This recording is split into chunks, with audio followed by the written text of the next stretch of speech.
형제자매 여러분 안녕하세요. 오늘은 6월 27일 목요일 주님의 빛 앞에 드러나는 어둠이라는 제목으로 사도행전 9장 1절부터 9절까지를 묵상합니다. 1절 사울이 주의 제자들에 대하여 여전히 위협과 살기가 등등하여 대제사장에게 가서 자 지금 청년 사울에 대한 얘기가 나옵니다. 사울이 스데반이 순교당할 때도 마땅히 죽어야 한다고 생각했고 예수 믿는 크리스찬들이 잘못된 복음과 잘못된 어떤 그 진리로 사람들을 혼미케 하고 많은 사람들을 불안케 하고 여러 가지 잘못된 요인이라고 생각합니다. 그래서 사울은 유대 지도자들의 어떤 대표적인 청년 어떤 리더로 그들의 어떤 수족과 같은 역할을 한 것이죠. 그래서 예수 믿는 크리스찬들에 대한 위협과 살기가 등등하다는 것은 그들을 물리적으로 박해하고 더 이상 예수 믿지 못하게 부활의 주님을 따르지 못하게 복음을 전하지 못하게 막기 위한 그 일에 앞장선 것입니다. 자 보십시오. 사울의 모습이 오늘 1절부터 9절까지에서 어떻게 바뀌는지 위협과 살기 자기 의를 믿고 살아가는 인생의 대표적인 모습입니다. 그래서 위협과 살기는 자신의 힘, 무력, 자신의 지식, 자신의 어떤 그 시스템을 가지고 다른 사람을 제압하고 통제하고 관리하고 어떻게 푸시하고 힘으로 조정하려는 어떤 그런 모습이죠. 살기가 등등한다는 것은 육신적인 어떤 목숨까지도 위협하는 강력한 힘을 발휘하려는 것입니다. 그래서 대제사장에게 가서 2절 다메섹 여러 회당에 가져갈 공문을 청하니 이는 만일 그 도를 따르는 사람을 만나면 남들을 막론하고 결박하 예루살렘으로 잡아오려 함이라. 자 그가 대제사장에게 청한 것은 공문을 받아서 대제사장의 어떤 그 권위를 가지고 다메섹까지 가서 원정을 가서 예루살렘부터 꽤 떨어져 있는 거리거든요. 거기까지 가서 거기에 그 도를 따르는 사람, 크리스찬들을 색출해서 잡아서 유대 지도자들에게 넘기려는 어떤 속셈이었습니다. 3절 사울이 길을 가다가 다메섹에 가까이 이르니 호련히 하늘로부터 빛이 그를 둘러 비친지라. 자 생각해 보십시오. 사울이 그 청년팀을 이끌고 당당하게 다메섹까지 가는데 그때 하늘로서 빛이 그를 둘러 비추었다고 그랬습니다. 여러분 죽음과 살기가 등등하고 우리가 다른 표현이라면 영적으로 어둠 가운데 있는 악한 영이 사로잡혀 있는 모습이 바로 사울의 모습입니다. 그 안에는 영원한 삶, 어떤 영적인 부분들은 배제하고 보이는 유격 것, 성공과 최선을 다하는 것, 그걸 통해서 자기의 미래를 개척하는 것, 그래서 청년의 때 뭔가 신용을 얻고 승승장구해서 나가려는 어떤 그런 모습, 그래서 죽음과 어떤 다른 사람을 박해하는 것까지도 선택할 수밖에 없는 그런 모습.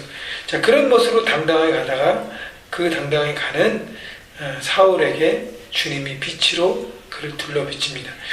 자 어둠의 영혼에게 주님은 빛으로 다가오십니다. 어둠을 어둠을 없애기 위해서는 다른 어둠을 해결하기 위해서는 가장 최선의 방법은 빛을 비추는 방법밖에 없습니다. 빛을 비추면 어둠이 떠납니다. 여러분 밖에 있다가 집에 들어왔을 때 껌껌하잖아요. 그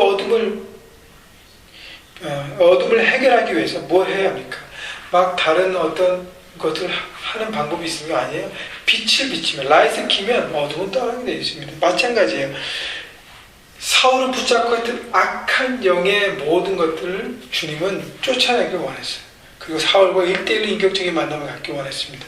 자, 그것이 바로 빛이 와서 그를 둘러비쳤다는 것은 빛이 그를 주관하고 있다는 것입니다. 4절 땅에 엎드러져 들음에 소리가 있어 이르시되 사울아 사울아 내가 어찌하여 나를 핍박 박해하느냐 하시거늘. 땅에 엎드러져 들음에 자 빛 나중에 이제 사울의 간증 보면 태양보다 더 강력한 빛이라 했어요. 그래서 빛을 받고 땅에 엎드러졌습니다. 그리고 그때 주님의 음성이 들립니다. 여러분, 뻣뻣해서 열심히 달려갈 때 자기 의과 자기 육과 자기 모든 것들이 강할 때는 아무 소리 들리지 않습니다. 그러나 빛을 통해서 그 자신이 엎드려졌을 때, 땅에 납작 엎드려졌을 때, 겸손하게 자기 자신을 숙였을 때, 그때 뭐가 들려요? 영의 음성이 들리는 것이죠. 주의 음성이 들리는 것입니다. 사울아 내가 어찌나에 나를 핍박하느냐. 크리스찬들 핍박하는 것, 크리스찬 정죄하는 것, 누구를 핍박하는 거예요? 바로 그가 믿는 예수 그리스도 주님을 핍박하는 것입니다. 5절 대답하되 주여 누구시나이까? 이르시되 나는 내가 핍박받게 하는 예수라. 예수님과의 만남이 이루어집니다. 6절 너는 일어나 시내로 들어가라. 내가 행할 것을 내게 이를 자가 있느니라 하시니 주님이 다 예비하셨죠. 7절 같이 가던 사람들은 소리만 듣고 아무것도 보지 못하여 말을 못하고 서 있더라. 자, 무지한 사람들의 모습, 영적으로 무지한 사람들의 모습이에요. 아무것도 소리는 듣죠. 아무것도 보지 못하는 것은 영의 눈이 띈 사람을 보시는 것이었습니다. 8절 사울이 땅에서 일어나 눈은 떴으나 아무것도 보지 못하고 사람 손에 끌려 다메섹으로 들어갔어. 자, 사울이 눈은 떴지만 육의 눈은 떠 있지만 육은 아무것도 보지 못한다는 것은 그가 추구했던 육의 것도 바라보지 못하고 있다는 것이죠. 결국 눈은 떴지만 육의 것에 지배받는 인생이 아니라 이제 영으로 지배받는 인생으로 트랜스포하는 과정입니다. 사람 손에 끌려 다메섹에 이끌어갔어요. 그 전까지 어떻게 해요?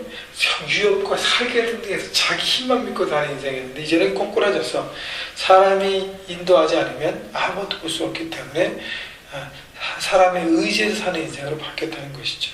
9절 사흘 동안 보지 못하고 먹지도 마시도 아니하니라. 식음을 전폐했다는 것은 더 이상 육의 것에 지배하는 인생이 아니라 영으로 회복되고 새로운 관점과 새로운 어떤 터닝 포인트로 살아가는 인생의 모습을 얘기하고 있습니다. 여러분, 우리가 눈에 보이는 건 육의 것만 추구한다면 우리 인생은 결국 다 무너져 버리고 끝납니다. 사울은 주님의 사랑과 주님의 선택을 받고 빛으로 다가오신 주님과 만나고 이제 육의 사람에서 영의 사람으로 바꿔가는 과정 가운데 있습니다. 여러분, 우리가 지금 눈에 보이는 것 그것만 추구한다면 여러분 영적으로 불행한 삶을 살 것입니다. 주님이 빛으로 여러분에게 다가오십니다. 또 이미 예수 그리스도를 영접했다면 우리 삶 가운데 많은 어둠과 우리가 영적 전쟁합니다. 여러 가지 육의 것들 때문에, 육적 어떤 정욕 때문에, 어떤 자기 육의 어떤 것을 채우려는 많은 모습 때문에 우리가 잘못한 선택을 합니다. 그때마다 빛으로 주님이 다가오셔서 말씀하십니다. 여러분, 주님과 인격적인 만남, 주님이 사울을 부르시잖아요. 인격적인 만남을 하는 것이, 사울은 막 폭력적인 인생을 살아가는데 주님은 인격적으로 오셔서 따뜻하게 사울을 품으십니다. 여러분, 여러분에게도 주님이 다가오셔서 따뜻한 음성으로 부르십니다. 누구야? 왜 나를 미워하냐? 누구야? 왜 나를 멀리하냐? 누구야? 왜 내가 그렇게 싫어하는, 내가 원치 않는 삶을 왜 내가 선택하냐? 여러분, 주님의 음성을 들으시면서 빛 앞에 우리의 삶을 내놓고 어둠은 떠나게 하고 빛을 선택함으로 이런 삶의 현장에서 육을 추구하는 인생이 아니라 하나님의 영의 사람으로 하나님 나라를 이루어가는 이런 모두가 되시기를 주님의 이름으로 축복합니다.